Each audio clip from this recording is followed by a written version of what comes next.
आप सब कत्ल खाने खोल रहे हो, कत्ल खाने के मार्ग पर आगे बढ़ रहे हो। मैं पशु पक्षियों की मौत को इतना महत्वपूर्ण नहीं समझ रहा, पशु पक्षियों की बेहाली को इतना महत्वपूर्ण नहीं समझ रहा। आप भले पशु पक्षियों को बचाने के लिए व्यवस्थाएं कर रहे हो, मैं ये सोचता हूं सबसे पहले आपको खुद को बचाने, खुद के परिवार को बचाने, खुद के ईमान को बचाने, खुद की परंपराओं को बचाने का पहले प्रयत्न करना चाहिए। पशु पक्षियों का क्रम तो उसके बाद में आएगा। जब आप ही जिंदे नहीं बचोगे, आपकी संस्कृति जिंदी नहीं बचेगी, आपका धर्म जिंदा नहीं बचेगा, आपके उसूल जिंदे नहीं बचेंगे, आपकी औलादे जिंदी नहीं बचेगी, आप क्या पशुओं को बचाओगे, क्या गौशालों का संचालन करोगे, क्या पांजरापोल खोलोगे और क्या जीव दया का परिपालन करोगे? मेरी बात आपको नागवार गुजर सकती है, इस पर एक बहुत बड़ी बहस हो सकती है, लेकिन यह सच है, यह खरा खरा सच है कि हम सब कत्ल खानों के मुंह पर खड़े हैं। रोज हमारी कत्ल हो रही है, हम रोज नए कत्ल खाने खोलते जा रहे हैं। हम इन पशु पक्षियों के कत्ल खानों की चिंता करते हैं, लेकिन अपनी बलि जहां लग रही है उसकी हम फिक्र नहीं कर रहे। पशु कभी कत्ल के लिए कतारों में खड़ा नहीं होता, लेकिन आज का पढ़ा लिखा, समझदार, विद्वान, होनहार, धनवान इंसान कतारों में खड़ा है, और विशेष करके भारत का इंसान। मैं इनमें सिखों को, यहूदियों को और मुसलमानों को गिनती में नहीं लेता।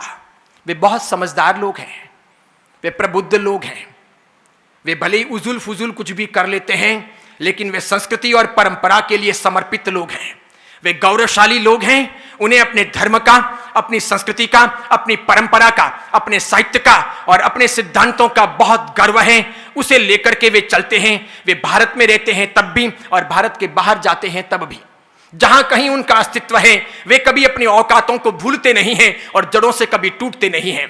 कोई पेड़ हो बहुत बड़ा, घना सारा, जिस पर बहुत टहनियां हो, कई सारी डालियां हो, हरे हरे पत्ते हो, कोंपलें फूटती हो, फल भी अगर लगते हो, कितना भी वो लाजवाब हो, सबको छाया देता हो, भले वो बाहर से लाजवाब लगता हो, मानकर चलो अगर उस पेड़ की जड़ें मरने लग गई हो, या उस पेड़ की जड़ें सूखने लग गई हो, या उस पेड़ की जड़ें जमीन से बाहर निकलने लग गई हो, अथवा उन पेड़ की जड़ों में जहर घुलने लग गया हो, आज नहीं तो कल वो हरा भरा विशाल विराट वृक्ष धराशायी हो जाएगा। आप सब बाहर से बहुत खूबसूरत दिखाई देते हो, आपकी चमड़ी उजली है, आपकी बुद्धि पैनी है, आप विद्वान पढ़े लिखे लोग हो, आपके घर फर्नीचर से संपन्न हैं, आपके पास में गाड़ियां हैं, बड़े बड़े कल कारखाने हैं, उद्योगों का जोरदार विकास है, आप धनवान लोगों की गिनती में आते हो। ये समाज समृद्ध समाज कहा जाता है। ये सब बाहर की उज्ज्वलता है, ये सब बाहर की रौनक है। भीतर से हमारी आत्मा खोखली होते जा रहे हैं, हम बिल्कुल टूट करके चूर चूर होते जा रहे हैं।